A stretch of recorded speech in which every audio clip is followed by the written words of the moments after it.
প্রিয় শিক্ষার্থী, আসসালামু আলাইকুম।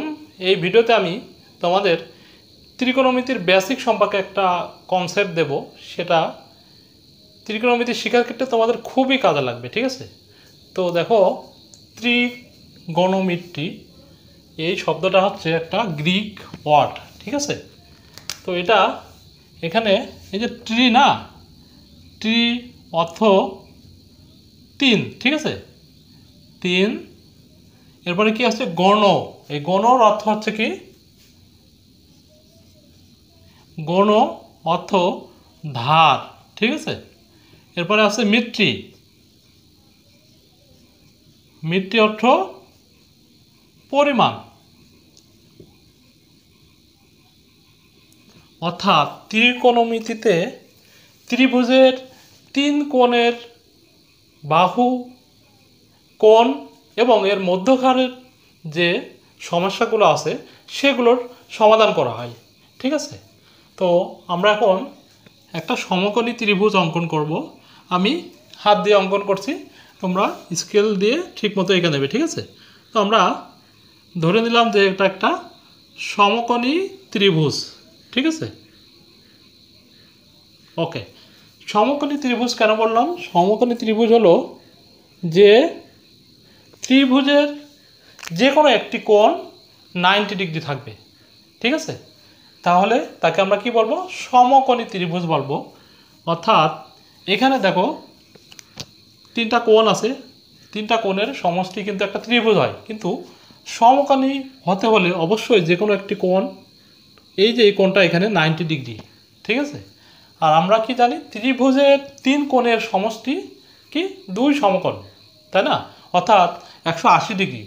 তো এই ত্রিভুজটার এটা যদি 90 ডিগ্রি হয়, তাহলে বাকি দুইটা কোণের সমষ্টি 90 ডিগ্রি হবে। তো আমরা এখানে পাচ্ছি 90 ডিগ্রি, আর এখানে আর এইটা দুইটা যোগ করে কিন্তু আমাদের 90 ডিগ্রি হবে। অর্থাৎ টোটাল আসতেছে কত? 90 ডিগ্রি প্লাস 90 ডিগ্রি, অর্থাৎ 180 ডিগ্রি, ঠিক আছে? তো আমরা কি পেলাম? ত্রিভুজের তিন কোণের সমষ্টি কিন্তু দুই সমকোণ, অর্থাৎ 180 ডিগ্রি, ঠিক আছে? আশা করি তোমরা বুঝতে পেরেছো। এখন এই যে ট্রায়াঙ্গেল, রাইট অ্যাঙ্গেল ট্রায়াঙ্গেল অর্থাৎ সমকোণী ত্রিভুজ একটা অঙ্কন করলাম। এই সমকোণী ত্রিভুজের তিনটা বাহুর কোনটার নাম কি, ঠিক আছে? সেটা কিন্তু আমরা এখন শিখব, যেটা এই ত্রিকোণমিতির বেসিক বলতে পারি। এই একটা সমকোণী ত্রিভুজ সম্পর্কে যদি তুমি ক্লিয়ার একটা ধারণা পাও, তাহলে তুমি ত্রিকোণমিতিক যে টেবিল আছে, এর যে সূত্রগুলো আছে, সেটা সম্পর্কে খুব গভীর একটা জ্ঞান অর্জন করতে পারবে, ঠিক আছে? তো দেখো, এখানে আমরা প্রথমে কি করব? এই যে তিনটা বাহু আছে, এই তিনটা বাহুর নাম জানবো, ঠিক আছে? তো এখানে দেখো, প্রথমে এটাকে আমরা ভূমি বলবো, ঠিক আছে? আমি তোমাদেরকে দেখাবো কোনটা ভূমি, কোনটা অতিভুজ আর কোনটা লম্ব, ঠিক আছে? তো আগে এই চিত্রের ক্ষেত্রে এইটা হচ্ছে ভূমি, ঠিক আছে? এটাকে কি বলবো আমরা? ভূমি। ভূমির আরেকটা নাম আছে, সেটা হচ্ছে কি? সন্নিহিত বাহু। আর ইংলিশে কি বলে? ইংলিশে এই ভূমিকে বলে হচ্ছে অ্যাডজাসেন্ট সাইড, ঠিক আছে? তো আমরা তিনটা নাম জানলাম, সেটা কি? ভূমি অথবা সন্নিহিত বাহু, সন্নিহিত বাহু, অথবা এইটাকে ইংলিশে কি বলা যায়? অ্যাডজাসেন্ট সাইড, ঠিক আছে?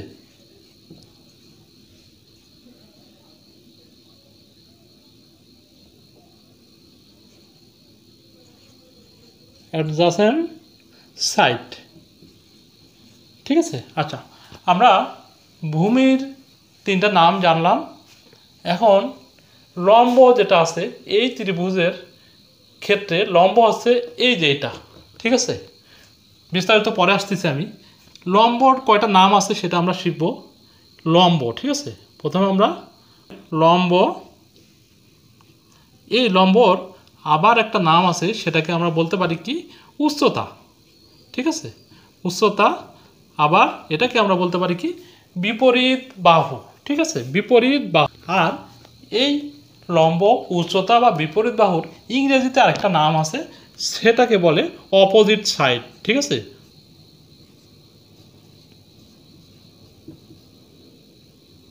Opposite side. ওকে, তো আমরা 4টা নাম জানলাম। এখন আমরা অতিভুজের নামটা জানবো। অতিভুজ আর এই অতিভুজের ইংরেজি নামকে বলা হয় হাইপোটেনাস, ঠিক আছে, হাইপোটেনাস।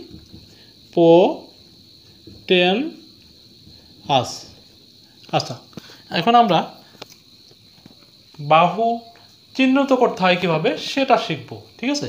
তো এই ত্রিভুজের শাব্দিক অর্থে বাহুগুলোর নাম আমরা জানলাম। এখন এই ত্রিভুজকে যদি আমরা এ বি সি দ্বারা চিহ্নিত করি, অর্থাৎ নিয়মটা কি, যে কোনো ত্রিভুজের শীর্ষ বিন্দুগুলোকে ইংরেজি অ্যালফাবেটের ক্যাপিটাল লেটারে লিখতে হবে, ঠিক আছে, অর্থাৎ এ বি সি এগুলো কিন্তু ইংরেজি বড় হাতের লেটারে লেখা, ঠিক আছে। আচ্ছা, এখন এই বাহুগুলো চিহ্নিত করব কিভাবে সেটারও কিন্তু একটা নিয়ম আছে। এটা কি করলাম আমরা, শীর্ষবিন্দুকে চিহ্নিত করলাম। এটার নিয়ম হচ্ছে তুমি যে কোনো এক সাইড দিয়ে লিখতে পারবে। যেমন এটাকে যদি এ ধরো, তো এখানে এ বি সি লিখলে কিন্তু এনাফ। অথবা তুমি এটাকে এ ধরতে পারো, এটাকে বি, এটাকে সি। একটা সিকোয়েন্স মেনটেন করে কিন্তু এই বাহুগুলোর শীর্ষবিন্দুগুলোর নামকরণ করা হয়। আচ্ছা, এখন বাহুগুলোর নাম কিভাবে দেওয়া হয় দেখো, এখানে 3টা শীর্ষবিন্দু পেলাম আমরা। তো এখানে দেখো এ বি, তাই না, এই যেটা ভূমি আছে সেটার নাম কি এ বি। তো এই এ বি বাহুটাকে আমরা চিহ্নিত করব কি দিয়ে, এ বির অপোজিটে কি আছে আমাদের, সি আছে। সেই সি ছোট হাতের লিখে আমরা এই বাহুটার নাম দেব, ঠিক আছে, ক্লিয়ার, ছোট হাতের সি লিখব। ওকে, এরপরে দেখো এ সি লম্ব এসি, এই এসির বাহুকে কিভাবে আমরা চিহ্নিত করবো, এখানে এ আছে, এখানে সি আছে, নেই কোনটা বি, তো এখানে ছোট হাতের বি লিখবো আমরা, ঠিক আছে। ওকে, এরপরে এইটাতে দেখো বি সি আছে, তো এখানে নেই কি এ, ছোট হাতের এ লিখবো আমরা। ওকে, তো আমরা কি শিখলাম, একটা সমকোণী ত্রিভুজের বাহুগুলোর নামকরণ কিভাবে করতে হয়, শীর্ষবিন্দুগুলোর নামকরণ কিভাবে করতে হয়, এবং শাব্দিক অর্থে এই যে 3টা বাহু আছে এই বাহুগুলোর নাম কি। এখন আসো আসল কাজ, যেটা হচ্ছে খুবই জরুরি, এটা মনে না রাখলে তোমরা কিন্তু পরবর্তীতে আটকে যাবে। সেটা কি, কোনটাকে আমরা ভূমি বলবো, কোনটাকে আমরা অতিভুজ বলবো, আর কোনটাকে আমরা লম্ব বলবো, ঠিক আছে। লম্ব মানে যে উচ্চতা, বিপরীত বাহু, অপোজিট সাইড, যে কোনো একটা বলবো। সেটার একটা নিয়ম আছে, সেটা হচ্ছে এইখানে ক্লিয়ারভাবে তোমরা জেনে রাখো, এইটা হচ্ছে কি সমকোণ, অর্থাৎ সমকোণের বিপরীতে যে বাহু থাকবে সেটা হচ্ছে অতিভুজ, ঠিক আছে। এখানে সমকোণ কোনটা দেখো, এই যে এইটা আর এইটা, এই 2টা বাহু মিলে একটা সমকোণ হয়েছে, তাই না। তো এই সমকোণের অপোজিটে যেটা থাকবে এই যেটা, সেটা হচ্ছে অতিভুজ, ঠিক আছে। অলওয়েজ সমকোণের অপোজিটে কি থাকবে, অতিভুজ থাকবে, ক্লিয়ার। আচ্ছা, অন্যভাবে তোমরা দেখবা একটা সমকোণী ত্রিভুজের সবচেয়ে বড় যে বাহুটা থাকবে সেটাই কিন্তু অতিভুজ হবে, ঠিক আছে। তাহলে আমরা 2 ওয়েতে চিনতে পারবো অতিভুজ বা হাইপোটেনাস। 1 নম্বর সত্য কি, এই যে সমকোণ এর অপোজিটে থাকবে যেটা বাহুটা সেটা অতিভুজ। আবার আমরা বলতে পারি একটা সমকোণী ত্রিভুজের সবচেয়ে বড় যে বাহুটা সেটা কিন্তু অতিভুজ হবে, ক্লিয়ার। আচ্ছা, এরপরে ভূমি কিভাবে আমরা চিনব, ভূমি সন্নিহিত বাহু বা অ্যাডজাসেন্ট সাইড, আর এদিকে কি আছে লম্ব, উচ্চতা, বিপরীত বাহু বা অপোজিট সাইড। সেটার সবচেয়ে সহজ উপায় হচ্ছে, তোমাকে যখন একটা সমকোণী ত্রিভুজ দেয়া হবে অবশ্যই একটা সূক্ষ্মকোণকে ইন্ডিকেট করে দেওয়া হবে। দেখো এখানে সমকোণ, এটা এখানে কিন্তু আরও দুইটা কোণ আছে, তো এইটার এইটার দুইটা কোণের ভিতরে তোমাকে বলে দেওয়া হবে কোনটা সূক্ষ্মকোণ। ঠিক আছে, সূক্ষ্মকোণকে আমরা থিটা, আলফা বা যাই হোক না কেন যে কোনো অক্ষর দিয়ে প্রকাশ করতে পারি। নর্মালি থিটা দিয়ে প্রকাশ করা হয়, এটা হচ্ছে গ্রিক একটা অক্ষর। ঠিক আছে, তো দেখো এখন আমরা লম্ব কীভাবে জানবো। এই যে সূক্ষ্মকোণ, এই সূক্ষ্মকোণ তো এটা, তাই না? সূক্ষ্মকোণের বিপরীত পাশে যে বাহু থাকে সেটাকে আমরা লম্ব বলবো। দেখো এই যে সূক্ষ্মকোণকে যদি আমরা হাত দিয়ে আটকাই, এই যে এটা, এর বাইরে কি আছে, এই যে এই বাহুটা আছে, তো এটা আমাদের অলওয়েজ লম্ব হবে। ঠিক আছে, আর বাকি যে বাহুটা আছে সেটা হচ্ছে ভূমি হবে। ঠিক আছে, তো আমরা এই তিনটা বাহুর যে কোনো দুইটা যদি বের করতে পারি তাহলে অবশ্যই আমরা ভূমিটাকে বের করতে পারবো। ওইটা খুঁজে বের করার টেকনিক আছে, তো আশা করি তোমরা এই দুইটা থেকে শিখতে পারবে। এখন এই চিত্রটা যদি আমি উল্টাই দিই তাহলে আমি যেটা বললাম সেভাবে কিন্তু তোমরা খুব সহজেই চিহ্নিত করতে পারবে। অলওয়েজ যে ভূমি গ্রাউন্ডের প্যারালাল থাকবে সেটা কিন্তু না। দেখো যদি একটা চিত্র অঙ্কন করি এভাবে,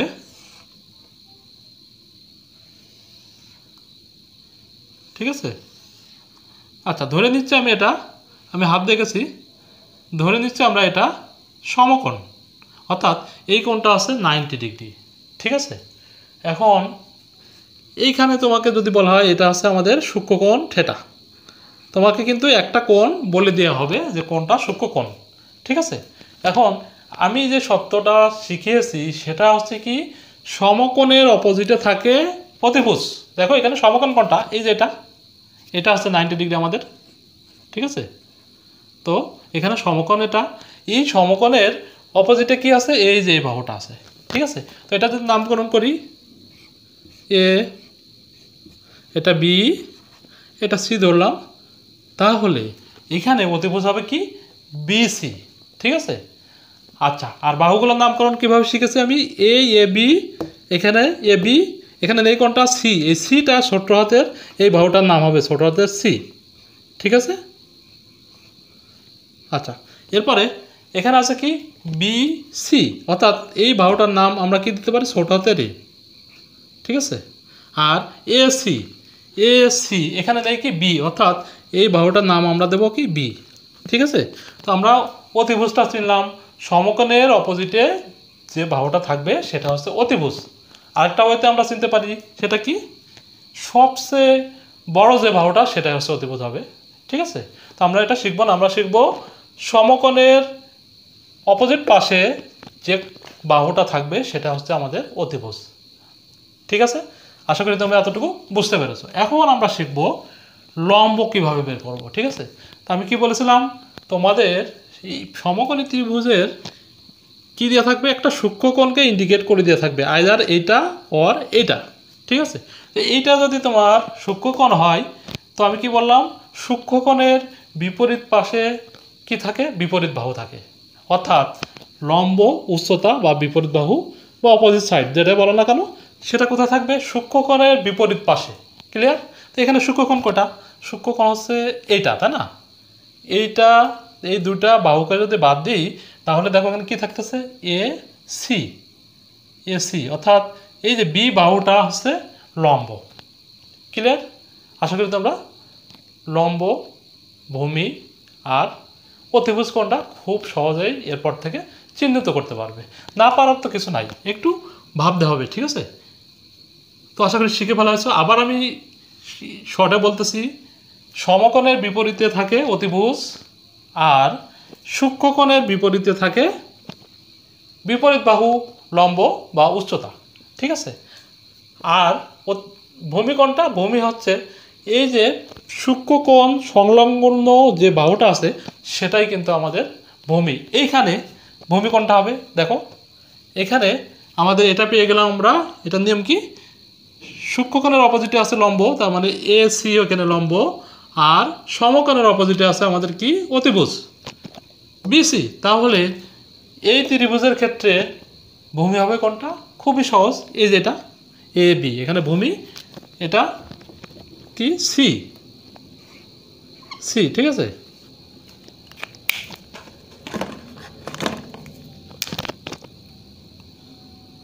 আচ্ছা, তো এখন আমরা কি শিখলাম? বাহুগুলো চিহ্নিতকরণ করা শিখলাম। ওকে,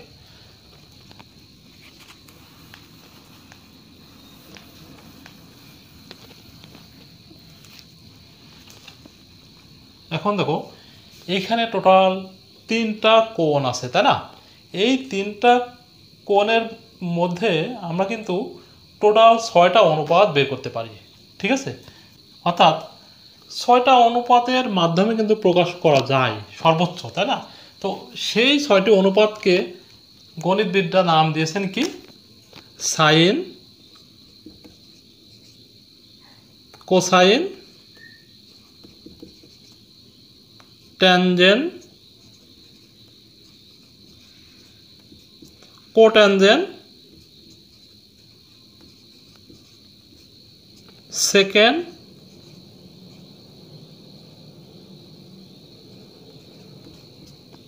কোসেকেন্ড,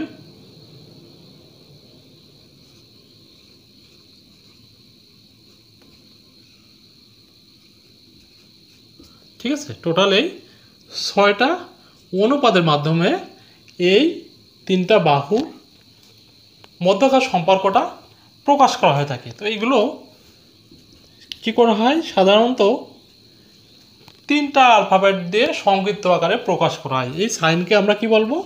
সাইন, ঠিক আছে? কোসাইনকে আমরা কি বলবো? কস। আর ট্যানজেন্টকে বলবো ট্যান। কোট্যানজেন্টকে কি বলবো? প্রথম 3টা অ্যালফাবেট অর্থাৎ কট। এখন সেকেন্ডকে কি বলবো? সেক। আর কোসেক।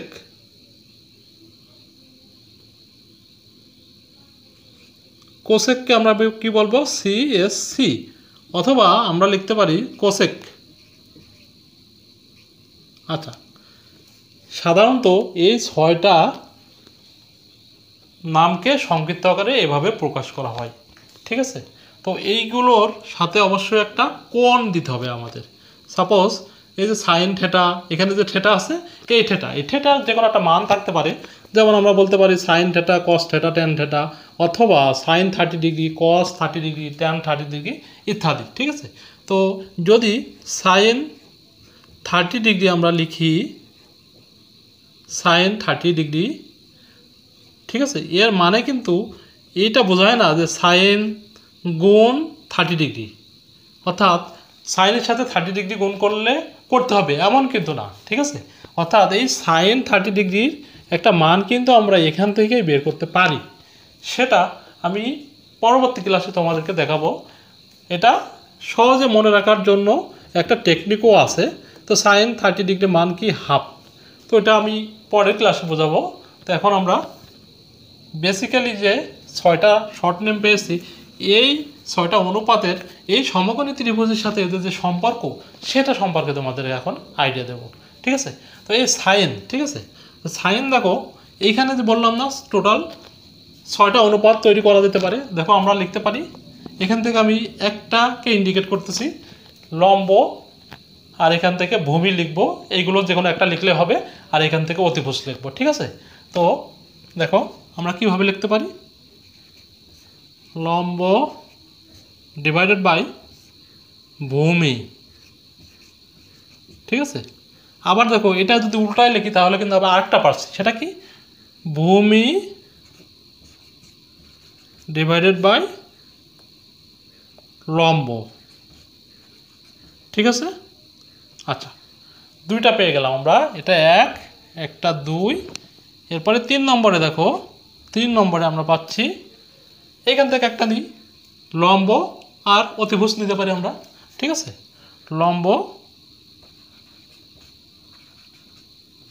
ভাগ অতিভুজ।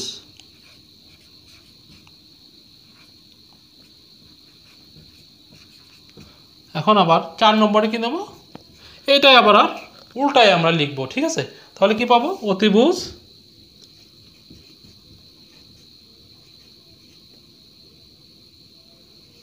ডিভাইডেড বাই লম্ব, ঠিক আছে? এখনও দেখো এই 2টা থেকে ভূমি বাই অতিভুজ। তো দেখো ভূমি ডিভাইডেড বাই কি অতিভুজ।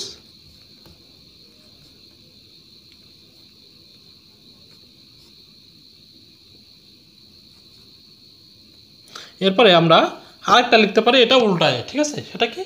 এই অতিভুজ ডিভাইডেড বাই ভূমি, ঠিক আছে? অতিভুজ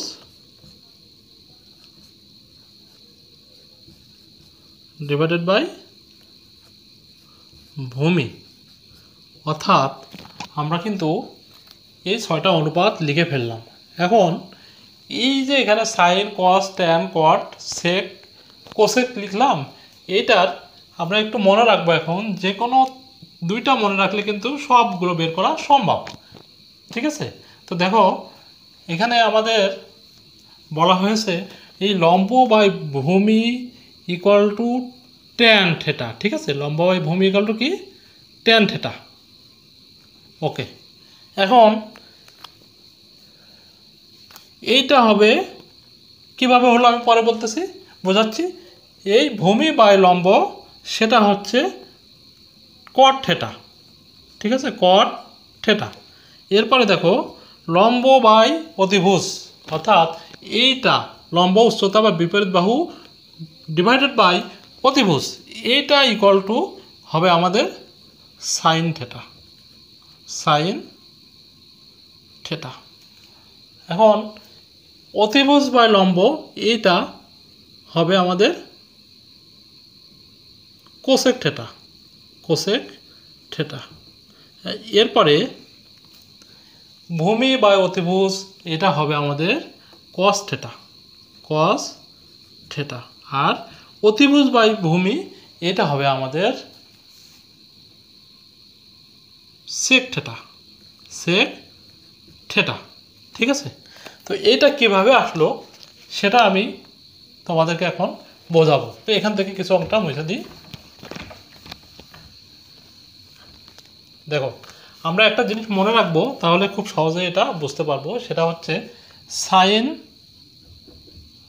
সাইন থেটা এর অপোজিট হচ্ছে কোসেক থেটা, ঠিক আছে? Cosec theta, C O S E C লিখতে পারি, অথবা 3 ফিগারে আমরা লিখতে পারি কি C S C, cosec theta. আচ্ছা, ট্যান থেটার এর অপোজিট হচ্ছে কট থেটা, কট থেটা। এরপরে আমরা দেখো আরেকটা সম্পর্ক আমাদের আছে, সেটা হচ্ছে কস থেটার অপোজিট হচ্ছে কি সেক থেটা, কস থেটা এর অপোজিট হচ্ছে সেক থেটা, ঠিক আছে? ওকে, এখন এইগুলো কিভাবে আসলো সেটা আমরা একটু দেখব, ঠিক আছে? দেখো আমাদের প্রথমে কি ছিল? সাইনের অপোজিট কোসেক। তো সাইন সমান সমান আমরা কি জানি? এই যে লম্ব বাই অতিভুজ, লম্ব অথবা বিপরীত বাহু বাই অতিভুজও বলতে পারি আমরা, ঠিক আছে? দেখো সাইন থেটা ইকুয়াল টু কি আছে? লম্ব বিপরীত বাহু উচ্চতা oblique opposite side divided by কি? অতিভুজ, অতিভুজ, ভুজ। আচ্ছা, এখন আমরা এটাকে যদি লম্ব দিয়ে ভাগ করি, ঠিক আছে? হর ও লবকে যদি লম্ব দিয়ে ভাগ করি, তাহলে আমরা উপরে কি পাচ্ছি? দেখো 1 পাবো, কেটে যাবে না? আচ্ছা লিখে দিচ্ছি আমি, লম্ব ডিভাইডেড বাই লম্ব, ঠিক আছে? আর এখানে দেখো অতিভুজ, অতিভুজ ডিভাইডেড বাই লম্ব ইকুয়াল টু এই লম্ব আর এই লম্ব কেটে যাচ্ছে, তাহলে কি থাকতেছে? 1 থাকতেছে। আর নিচেই দেখো এই অতিভুজ বাই লম্ব ইকুয়াল টু আমরা কি পেয়েছি? Cosec theta, cosec theta. CSC আমরা সংক্ষেপে কি লিখবো? সিএসসি, কোসেক থেটা, ঠিক আছে? তার মানে আমরা কি পেলাম? Sine equal to 1 by cosec theta. ঠিক সেম ওয়েতে এই ট্যান ইকুয়াল টু আমরা লিখতে পারবো কি? Tan theta equal to 1 by cot theta, cot theta. আর দেখো এখানে cos theta equal to 1 by sec theta, ঠিক আছে। কস থেটা ইকুয়াল টু কি লিখবো, cos theta equal to 1 by sec theta. কীভাবে লিখতে পারি এটা তুমি প্রুভ করতে পারে। এই যে কস, এই যে এখানে কস থেটা ইকুয়াল টু কি লিখলাম 1 বাই সেক থেটা। কীভাবে হলো, এই কস ইকুয়াল টু তুমি যদি লেখো, দেখো এখানে দেখাচ্ছি, কস কস থেটা ইকুয়াল টু আমাদের এখানে কী পেয়েছে আমরা, ভূমি ডিভাইডেড বাই অতিভুজ, ভূমি ডিভাইডেড বাই অতিভুজ, অতিভুজ। আচ্ছা, এখন দুঃখিত, এখন আমরা কস থেটা ইকুয়াল টু কী পেয়েছি, ভূমি ডিভাইডেড বাই অতিভুজ। এখন এটাকে যদি আমরা ভূমিতে ভাগ করি তাহলে উপরের ভূমি কেটে যাবে, তাহলে 1 থাকবে, আর নিচে কী থাকতেছে, অতিভুজ ভাগ ভূমি। তো অতিভুজ ভাগ ভূমি ইকুয়াল টু এখানে কোনটা আছে দেখো, এই দেখো অতিভুজ ভাগ ভূমি, অর্থাৎ সেক থেটা, সেক থেটা, ঠিক আছে। অর্থাৎ আমরা এই কস থেটা সমান সমান কী লিখতে পারি, 1 বাই সেক থেটা। এটা আমাদের 2 নম্বর সূত্র, এটা আমাদের 1 নম্বর, 2 নম্বর। আরেকটা কি, sine theta equal to 1 by cosec theta. ঠিক একইভাবে কিন্তু আমরা প্রুভ করতে পারব। থেটা ইকুয়াল টু আমরা কী পেয়েছিলাম, সাইন থেটা ইকুয়াল টু দেখো লম্ব বাই অতিভুজ, লম্ব বাই অতিভুজ, লম্ব ডিভাইডেড বাই অতিভুজ।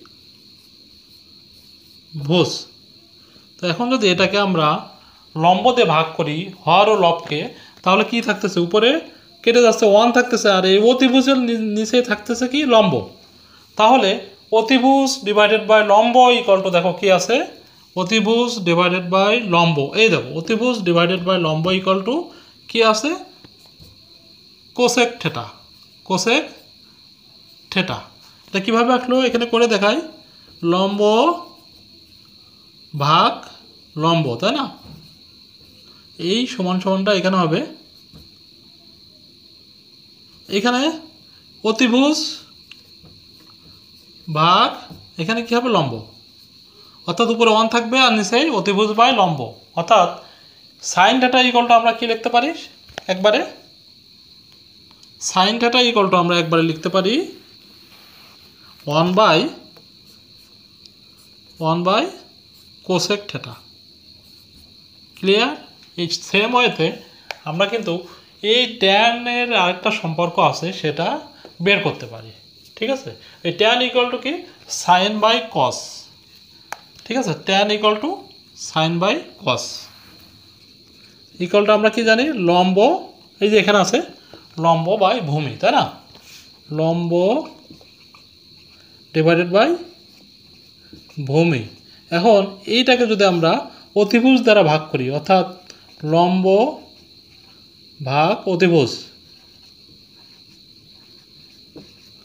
অতিভুজ ভূমি ভাগ অতিভুজ, অতিভুজ,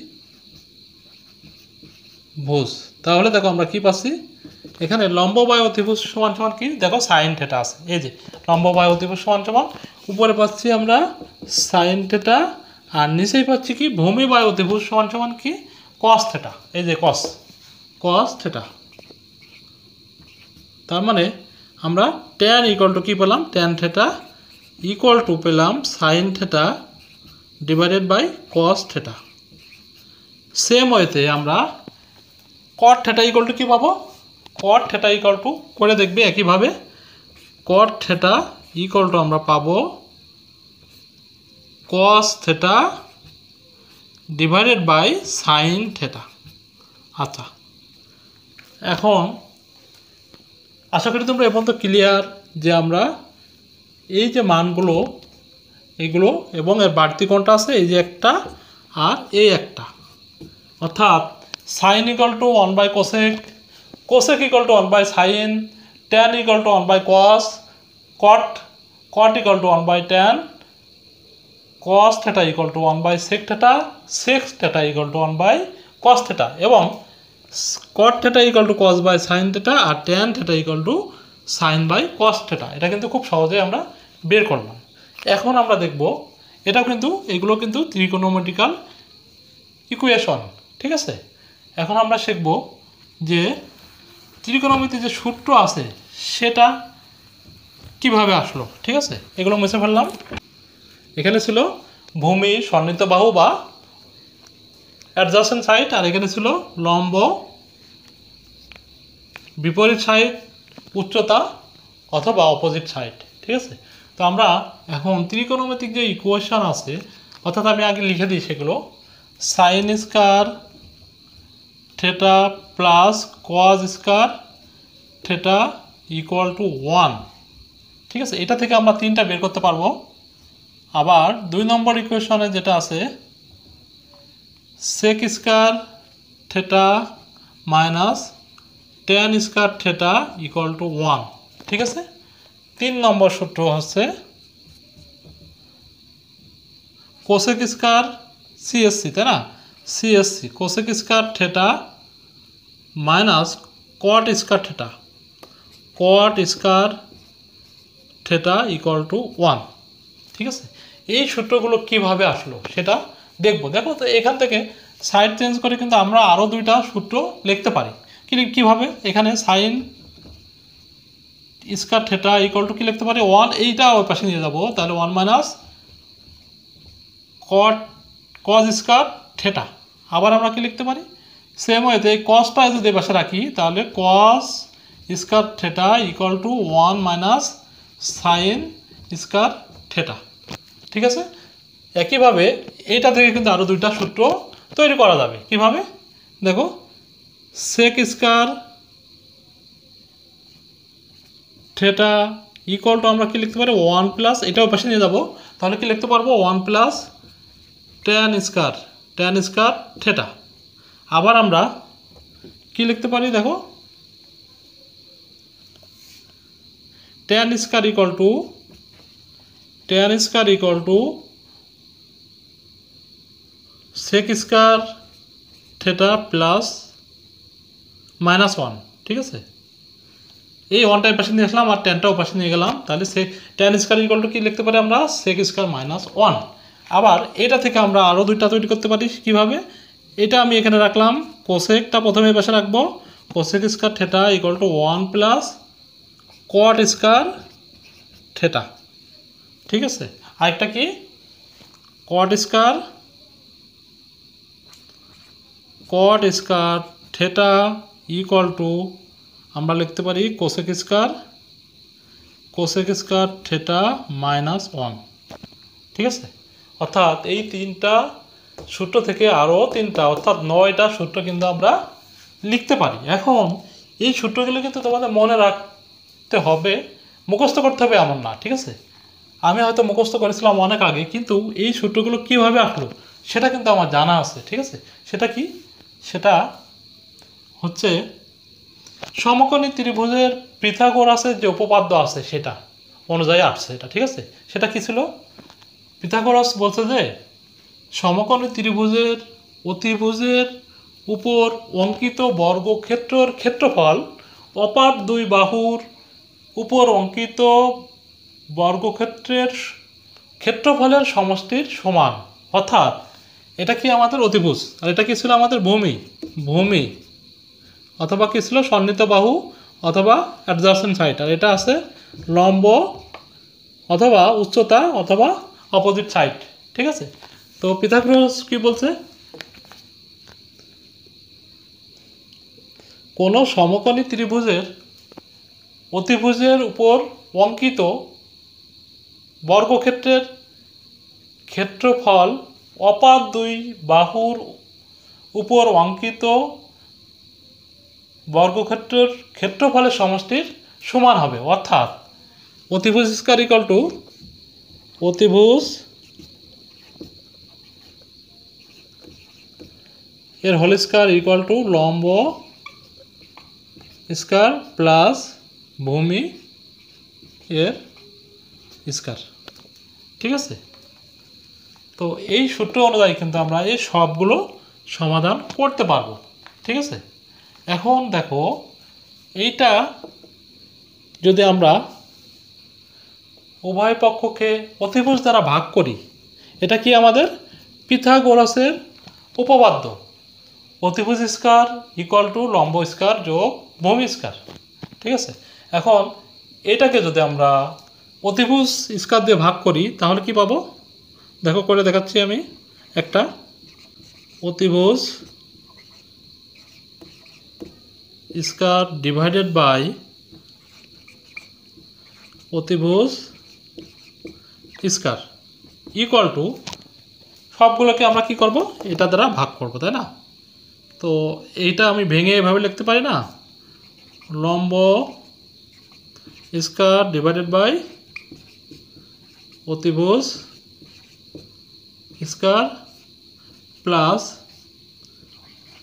ভূমি স্কয়ার ডিভাইডেড বাই কি অতিভুজ স্কয়ার, অতিভুজ এর হোল স্কয়ার। কি করলাম আমরা, এক লাইন শর্টে করলাম আমি, উভয় পক্ষকে এই যে পাশে যেটা আছে এক সাইডে যেটা সিঙ্গেল আছে সেটাকে আমরা ভাগ করব, উভয় পক্ষকে অতিভুজ স্কয়ার দ্বারা ভাগ করলাম। দেখো এখন আমরা কি পাচ্ছি, এইটা কিন্তু আমাদের কেটে যাচ্ছে, এটা আর এটা কেটে যাচ্ছে, কেটে গিয়ে এখানে আমরা বা দিতে পারি, বা এটা 1 পাচ্ছি, তাই না, ইকুয়াল টু এখানে দেখো লম্ব স্কয়ার বাই অতিভুজ স্কয়ার, লম্ব বাই অতিভুজ, অর্থাৎ এই লম্ব বাই অতিভুজ আমি কিছুক্ষণ আগে লিখেছিলাম, কিন্তু লম্ব বাই অতিভুজ ইকুয়াল টু কি আমাদের সাইন ছিল, সাইন, আর এখানে হোল স্কয়ার আছে, তাই না?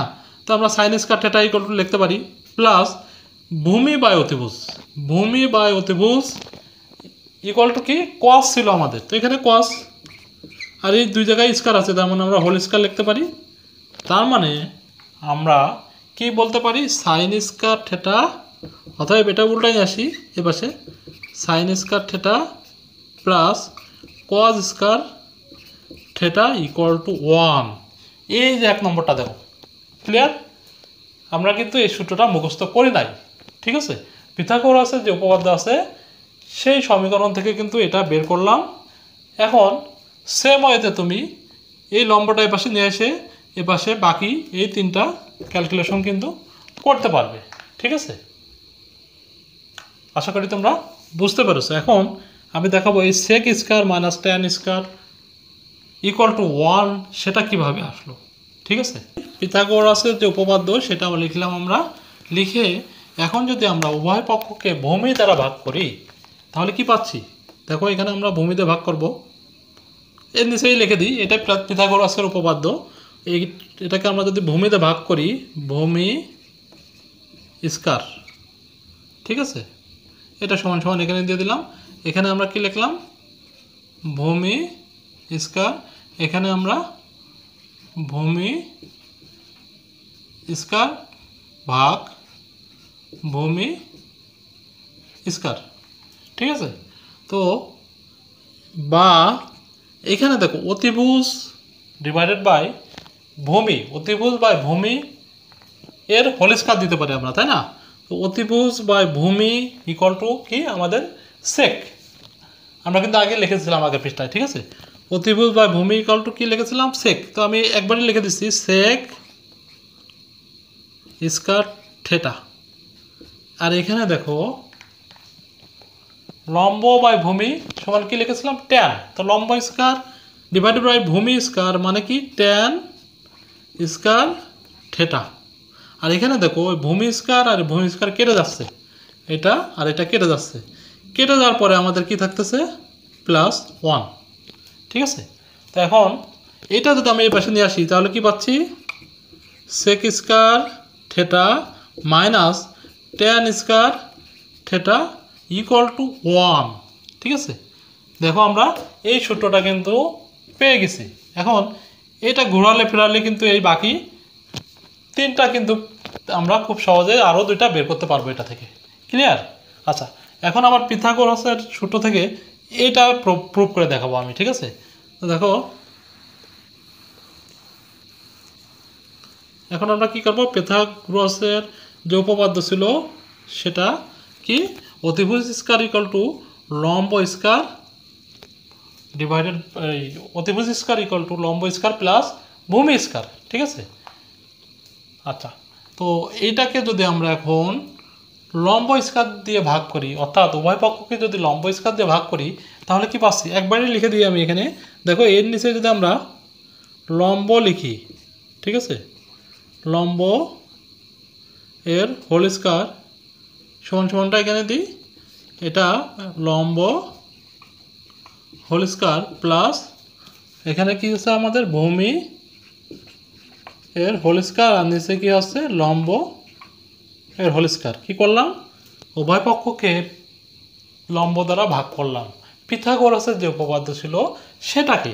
এখন তাহলে কি পাচ্ছি? অতিভুজ স্কয়ার ডিভাইডেড বাই লম্ব স্কয়ার। তো এটার অতিভুজ বাই লম্ব ইকুয়ালটা আমরা কি লিখতে পারি? অতিভুজ এইটা ভাগ এইটা সমান আমরা লিখতে পারি, দেখো, কোসেক কোসেক লিখতে পারি, ঠিক আছে। তার মানে আমরা এটা কি পাচ্ছি? কোসেক স্কয়ার থেটা, ঠিক আছে। Cosec square theta equal two, এখানে লম্ব স্কয়ার আর লম্ব স্কয়ার কি হচ্ছে? কেটে যাচ্ছে, গেলে কি হয়? 1 হয়। আর এখানে দেখো ভূমি স্কয়ার ডিভাইডেড বাই লম্ব স্কয়ার, অর্থাৎ ভূমি ডিভাইডেড বাই লম্ব। ভূমি বাই লম্ব ইকুয়াল টু আমরা কি জানি? আগের পৃষ্ঠা একটু মনে করে দেখো,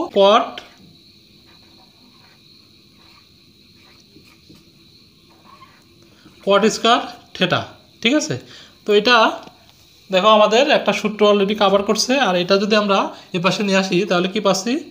cosec square theta minus caught square theta equal to 1। তো এখানে দেখো আমরা সবগুলো আরেকটা সূত্র কিন্তু বের করতে পারবো সেম ওয়েতে। তো আশা করি তোমরা বুঝতে পেরেছো। এখন সবগুলো সূত্র কিন্তু কিভাবে আনতে হয় সেটা আমি দেখিয়ে দিলাম। এখন আমি তোমাদের ত্রিকোণমিতিক যে টেবিল আছে সেটা কিভাবে মনে রাখতে হয় শুধু এটা আলোচনা করব। আর আগামী পর্বে সেটা বিস্তারিতভাবে কিভাবে আসলো শিখবো আমরা, ঠিক আছে। তো সেটা মনে রাখার টেকনিক হচ্ছে, প্রথমে কি আছে? সাইন, সাপোজ আমাদের 0 ডিগ্রি, ঠিক আছে।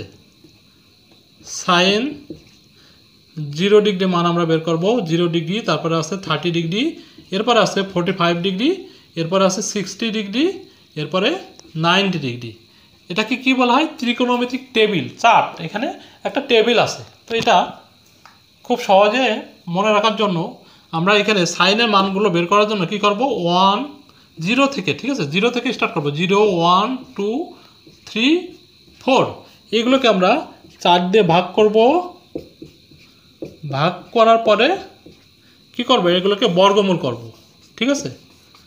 বর্গমূল করব, এটা কিন্তু এই বরাবর এটার মান, ঠিক আছে। তো দেখো ভাগ করলে এটা কি পাবে? 0 ভাগ 4, অর্থাৎ 0কে রুট করলে কি হবে? 0 হবে। অর্থাৎ সাইন 0 ডিগ্রি মান কিন্তু আমরা 0 পেলাম, ওই টেবিলে দেওয়া আছে। সেম হয়তে এটাকে যদি আমরা বর্গ করি, উপরের 1 হয় আর নিচে 4কে বর্গ করলে কত হয়? 2 হয়, প্লাস মাইনাস 2। কিন্তু -2 আমাদের নিব না, যেহেতু ত্রিকোণমিতিক হিসাব কখনো নেগেটিভ হবে না। তো এখন এটাকে হাফ পেলাম। এখন দেখো এটাকে যদি আমরা কাটাকাটি করি তাহলে কি হবে? 1 এর 2, তো উপরে 1-এর রুট করলে 1ই হবে, আর 2কে রুট করলে কি হবে? √2 হয়, ঠিক আছে। আচ্ছা, সেম ওয়েতে এইটাকে আমরা কি পাচ্ছি? √3, আর 4কে রুট করলে 2 হয়, আর এখানে 1 কাটাকাটি করলে 1 হয়, 1কে রুট করলে 1 হয়। অর্থাৎ ত্রিকোণমিতিক যে টেবিল আছে সেটার সাইন 0 ডিগ্রি মান 0, সাইন 30 ডিগ্রি মান কত? হাফ, সাইন 45 ডিগ্রি মান 1/√2, সাইন 60 ডিগ্রি মান √3/2, সাইন 90 ডিগ্রি মান হচ্ছে 1। এখন যদি এটাকে যদি আমরা অপোজিট করে লিখি তাহলে কিন্তু আমরা কসের মানটা পেয়ে যাব, কস, ঠিক আছে। অর্থাৎ এটাকে যদি আমরা ঘুরে লিখি, প্রথমে আমি কি করলাম? এখানে 0 থেকে যথাক্রমে 4 পর্যন্ত লিখেছিলাম, এরপরে প্রত্যেককে 4 দিয়ে ভাগ করে বর্গমূল করেছি, তাই না? এখন এটা উল্টায় দিলে কিন্তু আমরা কসের মানটা পেয়ে যাবো। অর্থাৎ এই 1টা হবে কিন্তু কস 0 ডিগ্রি, তারপরে হচ্ছে √3/2, এরপরে 1/√2, উল্টা দিক থেকে আমি লিখতেছি, এরপর হাফ, এরপরে 0।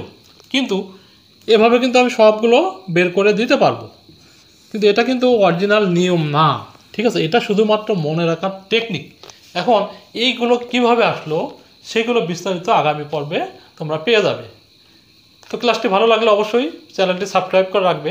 ভালো থেকো। আল্লাহ হাফেজ। আসসালামু আলাইকুম।